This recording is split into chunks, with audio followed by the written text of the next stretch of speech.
Eto na ba ang official na motorcade ni Michelle D coming from El Salvador na nagtapos bilang isa sa mga top 10 finalists sa Miss Universe 2023? O kaya baka meron pang mas bonggang homecoming parade? Sa airport pa lang during sa kanyang arrival, ganito na yung pagsalubong ng mga tao sa kanya doon sa NAIA. Kaya biruin mo, how much more pa sa official homecoming niya, di ba? Kung mapapansin nyo talaga dito, ang daming sumalubong kay Michelle D. Ang daming nag-cheer na MMD. MMD, di ba? Tapos nakasakay pa siya ng SUV. At ang ganda ng feature ng SUV kasi pwede kang tumayo sa may top side niya. So, masayang-masaya si Michelle D kasi napaka-warm ng pag-welcome or pagsalubong sa kanya ng kanyang mga fans. Pero, yun pala, isa itong part ng kanyang media interview sa unang hirit. So I guess ito yung pinaka-first na pinaunlakan niya ng interview since miyembro siya ng Sparkles Management ng GMA. Kaya super saya siya at nakabalik siya sa kanyang mother station.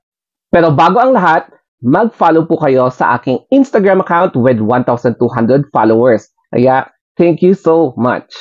Si Michelle D ang itinaguriang drought breaker para maibalik sa mapa ng Miss Universe placement streak ang posisyon natin, no? Kaya maraming mga media ang gustong mag-interview sa kanya at isa na dyan ang GMA. So, syempre naman, no, yung mother station mo ang uunahin mo kasi doon ka nang galing and I think meron siyang current na contract sa Sparkle Management bilang isang artista or bilang isang talent, di ba? So, after siguro ng unang hirit, baka pauunlakan na niya ng interview yung mga ibang TV stations such as dun sa GMA, dun sa TV5, doon sa PTV, ayan, Net25, o di ba? Ang dami nating mga stations pala kung sa tutuusin.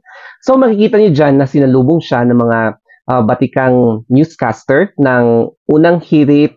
Tapos, papunta na sila dyan after siguro ng pagsulubong, didiretso na sila doon sa studio para magpa-unlock ng interview. Alam mo, kung taga Manila lang siguro ako, madali akong makapunta dyan sa mga venue kung nasaan si Michelle D o kaya pati yung mga ibang queens na magpapa-unlock ng interview o kaya ng kanilang motorcade o kaya yung kanilang fan meet, o di ba? Kasi di ba kakaiba kapag personal ka na pupunta sa mga beauty queens, lalong-lalo na kapag mga ganitong sitwasyon na naka-top 10 ang Pilipinas tapos nakabalik ang ating queen back here in the Philippines. Yun nga lang, medyo malayo kasi ako kaya alam mo yun, that's the challenge, no? Kapag nandun ka siguro, pwede kang mapaiyak, pwede kang sumisigaw-sigaw, tapos worth it yung pagpunta mo doon, worth it yung time mo, and syempre, pwede kang mag-live kasi doon sa venue na yon. Dito naman tayo sa loob ng studio. So, as expected, may mga questions talaga na ibabato sa kanya wherein ano yung feeling niya nung hindi siya nakapasok sa top 5, no? Na hindi siya nakahawak ng mic. So, sayang na sayang talaga. And ano yung pakiramdam niya na tinawag siya as one of the top 10 finalists na as in, nakaka-overwhelm talaga.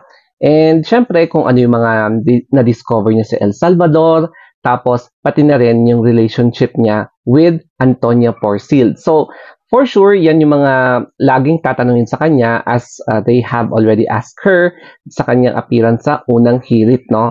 And then, after nyan, ang daming mga fans na nandun sa studio, nakipag-autograph signing siya, nakipag-picture siya, tapos, I think, inallow yung mga ibang artist na i-present sa kanya or ibigay sa kanya yung mga paintings sa kanya. Ayan, kaya ang daming masasayang moments na makikita mo dito sa loob ng studio.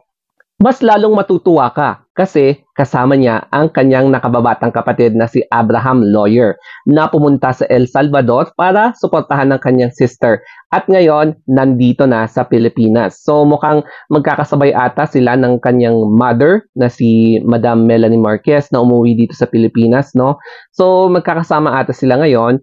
And kung titignan mo sa isang picture na to, mukhang sobrang tangkad ng kanyang kapatid. I think more than 6 feet, more than 6'2". Basta medyo malaki siyang tao ngayon. Kaya I think since 19 or 20 years old siya, baka pwede pa siyang tumangkad pa, di ba? Kaya kung makikita nyo, Tsaka tinanong sa kanya kung may balak pa bang sasali ang kanyang kapatid. Sabi niya, gumanon si Michelle D. At sabi niya daw ay mag-aral or tapusin niya muna yung pag-aaral niya. Kaya ibig sabihin, hindi ito yung official motorcade niya kasi part lang ito ng kanyang mga media interview. Pero syempre naman, kailangan engrande yung entrance niya before magsimula yung kanyang mga media interview. And siguro per media interview, ganyan yung magiging eksena, no? Kasi nga naman, nagbigay siya ng karangalan sa Pilipinas bilang isa sa mga top 10 sa Miss Universe 2023. Kaya, I'm not sure kung ano pang mga ibang stations siya mag-a-appear at magpapa-unlock ng interview. Kaya, abangan natin yung mga susunod na announcements niya. Pero about kay Michelle D and Antonia Porcil, I am not sure kung ano yung project na gagawin nila. Baka nga GL series, no? Kasi, alam mo yon, marami ang nag-ship sa kanilang dalawa at ginawan pa ng hashtag na 4D. Di ba? Bagay na bagay.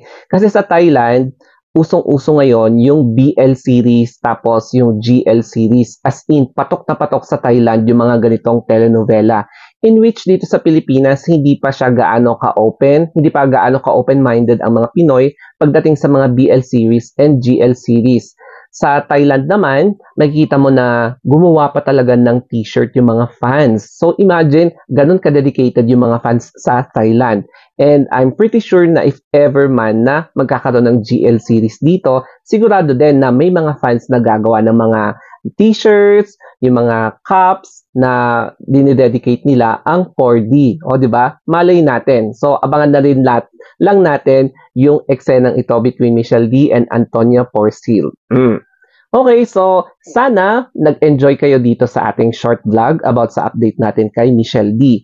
And by the way, sa Miss Earth, wala pa masyadong update, wala pa masyadong ganap kasi hindi pa officially nag-i-start pa yung pageant. So, update ko na lang din kayo kung ano yung mga latest na pwedeng i-upload siguro ni Ilana Aduanya habang nasa Vietnam. Okay, so sana meron din kayong natutunan dito sa video and keep on following my social media accounts para ma-update din kayo. And syempre para sa mga non-pageant vlogs ko, thank you din sa pagsubaybay nyo. Okay, so that's all guys. Thank you and have a nice day.